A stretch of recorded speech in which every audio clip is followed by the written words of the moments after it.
Hello and welcome back. Today we're going to take a look at some clamps. And I thought these were interesting, so I'm a sucker for neat clamps, so picked up a set. I don't know how good they're going to be. We'll just look at a few things on them to see how we think they'll hold up, but should be pretty evident what they're for. They're for clamping oddball areas, so let's get them out. Okay, these are sold by Genius Tools. I do not know who makes them, but I doubt Genius Tools does. They are made in Taiwan, if you're keeping track, and they say they're made of chromoly, so I think what we'll do is we'll see how hard they are, and that'll give us an idea on the Rockwell scale. Now, one of the things with tools like this that I find is a short or a weak link is this piece right here. So if you actually put a fair amount of tension on it and squeeze them shut, you can bend that piece, and that is normally the weak link. Now I have a fair amount of tension on that and they're staying closed. Let's do the other one. Could obviously force them harder than I am, but I'm just going for a... So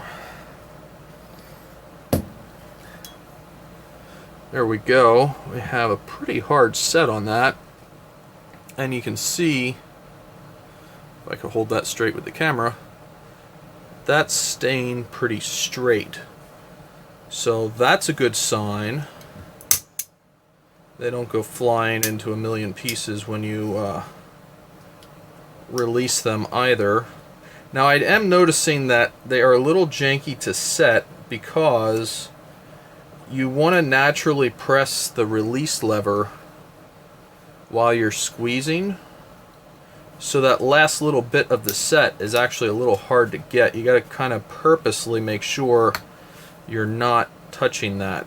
This is a nicer release lever than the press down because you can have your hand clear of the mechanism when it releases, so you're not as likely to have that flying finger thing going on. But there you go, you can see how that worked pretty well. Now these they have some bite to them there, if we can see that. Some grip, top and bottom. This one only has it here. Oh no, it does have it on the top as well. So that's kind of interesting.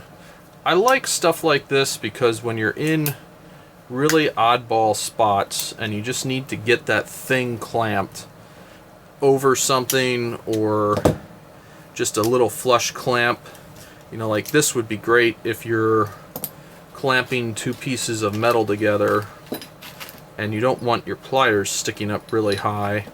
You could get two pieces of metal together.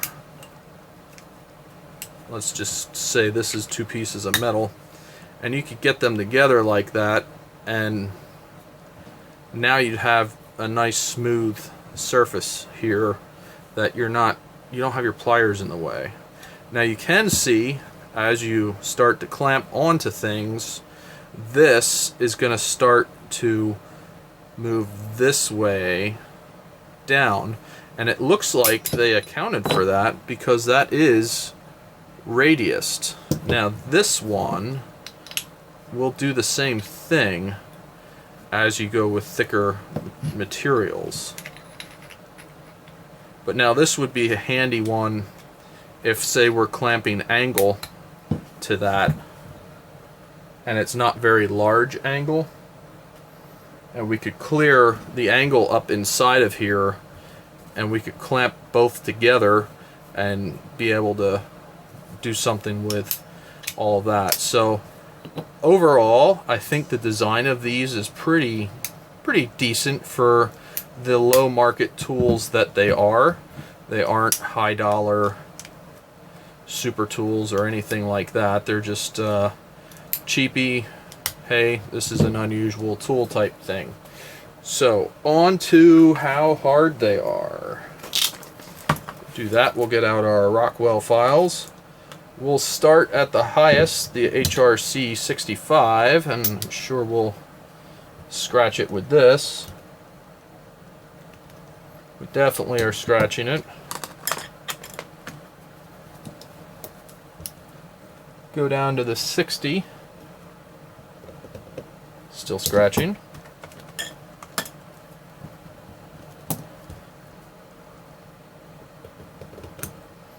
I think I'm still scratching with the 50. Now we're skating with the 55. So we're between a 55 and a 60 on that one. 60's cutting in there. 55 skating. So both are pretty consistently between a 55 and a 60 Rockwell. And just for a comparison, the old school vice grip, these are 2000s vintage. So I don't know if these changed over the years, but let's see. 65 cuts in. 60 actually skates. So these are pretty hard. They're somewhere between a 65 and a 60, your old school vice grip. But you can kind of see, now this pair is the larger pair, but there's a bit of a difference between if you're clamping something with the two of these, and sometimes you just can't get these in, and it just is a little bit too cumbersome to get into there. These aren't as super hard as I would like to see, if knowing that these are harder, but they don't seem to have a lot of slop this way. Sometimes these can get a little bit. This pair is pretty tight yet. I mean, they all get abused. That's just what these things are. Let's try this one. It should be about the same. This is actually a little tighter, I think. Yeah. This pair is pretty tight. So that's a good thing, that they're pretty tight to start out with. Means they should take a bit of abuse and not be too all over the place when you go to use them. They have some laser etching that says Genius on them. They have their part number on them. Looks like they're done in different batches the way the laser etching's done. Got the chromoly all over it so you don't forget that it is chromoly. But it is your basic design like these, and there's a bunch of variants of that sort of thing out there, and this is one of them, and I found these interesting, so I picked them up. Always nice to have things like this in the bag of tricks. Let me know in the comments below if you have these. How did they hold up for you? And if you got them, did you have any issues with them as far as twisting, bending, the mechanism not working properly? The adjustment screw and everything looks to be pretty standard for what one of these is. It doesn't have the fancy crank thing on there or anything like that, but let's face it, you really shouldn't be tensioning these tools with the set screw. The set screw is only there to set how tight you're putting it. You should be squeezing the lever to exert the force. You can wear this out if you force the set screw back and forth. It's not really meant for that amount of tension while turning. The rivets in these look like they're decent. They don't look like they're overly bad. The springs are set. Let's look at how the springs are set. So it's your typical hook here, or loop up there, and hook here. Now I don't think it's going to be super easy for the spring to come undone. Maybe if you back this way out, can you get the spring to pop? Even then, I mean, you'll have to have this thing violently move. So that's something that can happen sometimes, is the whole mechanism can come apart on these things, and you can get yourself into a situation. But if you're all the way open here, that's kind of what it looks like, but that's not really what this tool's meant for. This isn't meant for a large clamping surface. It's more meant for your smaller, get it into a tight area. I believe they show like a vehicle's door jamb on the packaging.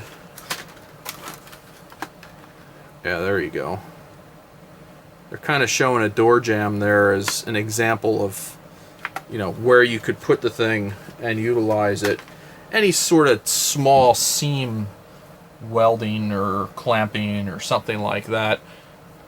We'll see what all we can get into with these, but let me know if you use these and they saved the day, or if it ended in tragedy. I'm a sucker for unique tools like this. It's one of those things, when you need it, and if you can pull it out of your bag of tricks when you're in a jam, it's just a really nice thing to be able to do. So as always, thanks for watching, and have a great day.